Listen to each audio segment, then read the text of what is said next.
So here today we are here to talk about the need for police reform and accountability. And so before I start, we are not trying to paint all of law enforcement, every law enforcement agency is bad. We're here to talk about the lack of accountability for the few bad officers, the officers that do misconduct, that do bad things. We're only here to talk about those officers. Let me start by saying this. When we talk about Black Lives Movement, the Black Lives Matter movement, and police reform and accountability, we are not talking about defunding the police. We are not talking about reallocating resources. We are specifically focused on policy and procedure dealing with how law enforcement polices the community. And then again, we're here talking about the need for policies and procedures that prevent, that discourage, and then that provide punitive measures for officers when they do bad things. So when they're out there intimidating folks, when they're out there harassing folks, when they're out there and they cause serious bodily injury to somebody who's unarmed, who's non-threatening, who may have been stopped for some minor offense. That is what we're here to talk about. And so real quickly, I just want to talk about 2 or 3 things that I know of, encounters with police with bad conduct. So back in November of 2019, I was in a little restaurant called Nikki's Place. I'm the only customer in the restaurant. White guy, black guy comes in the door. They said, "Is that your Volvo parked across the street?" I said, "Yes." I jump up, run out the door, thinking maybe my car's being towed, maybe it's been wrecked. I get out the door, my car's fine. I park it on the grass across the street every day when I eat there. When I turn left, there are 3 Orlando police officer cars. They block the street off. There are at least 6 officers standing there like this, with their hands kind of on their guns, a position, and they're accusing me of having driven through the community firing a weapon from my car. So they questioned me. They eventually figured out that I wasn't the person that had been firing a weapon from his car, and they let me go. Now, it didn't necessarily bother me. I wasn't traumatized, but for the average person, a young kid, that would have been a very bad incident, especially if they'd have made a sudden movement. Maybe they didn't have their ID. I've had folks call my office with complaints about various law enforcement agencies. I had an incident involving my daughter.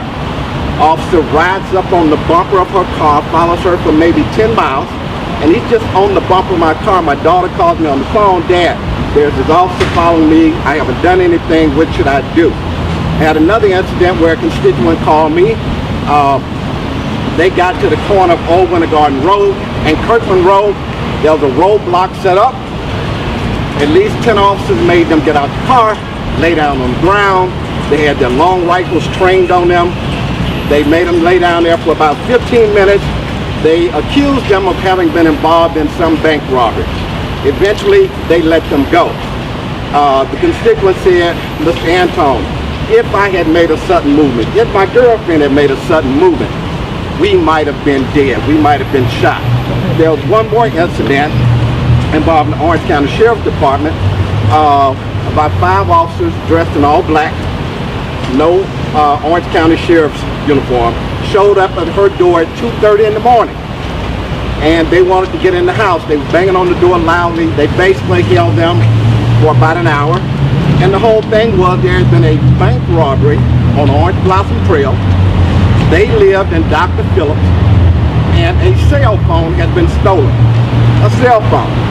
All the police department had was the last 3 letters of their license plate and a similar car, Nissan car. But they held that family, this lady and her 3 daughters, for about an hour before they let them go. And so, you know, I've spoken to Chief Mina, I've spoken to Chief Roland, and the question I asked them is, how often is this happening to folks? And who is it happening to? And you know, you never can really get a good answer on that.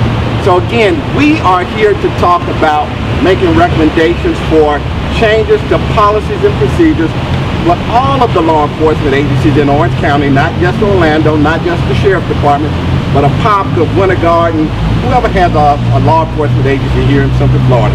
And it would deal with the use of force, how body cameras are used, What happens when somebody has a cell phone and they're videotaping an officer in an incident?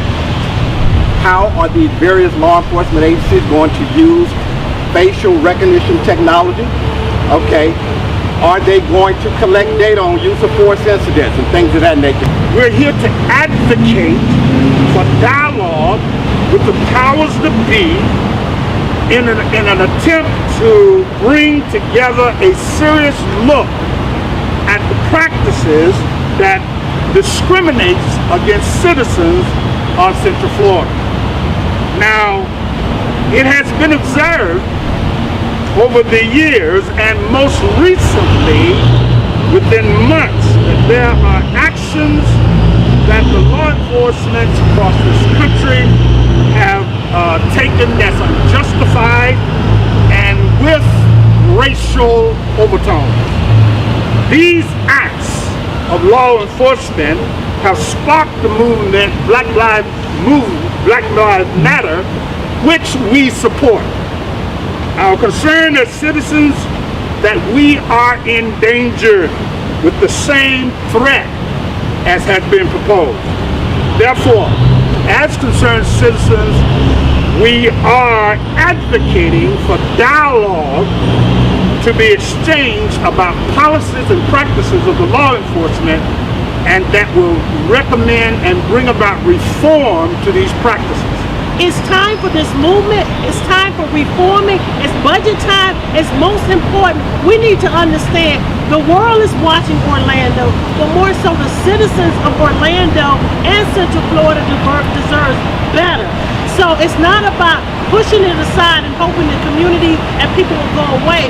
Understand the group is greater. More people are improving, more people are coming on board to serve on this.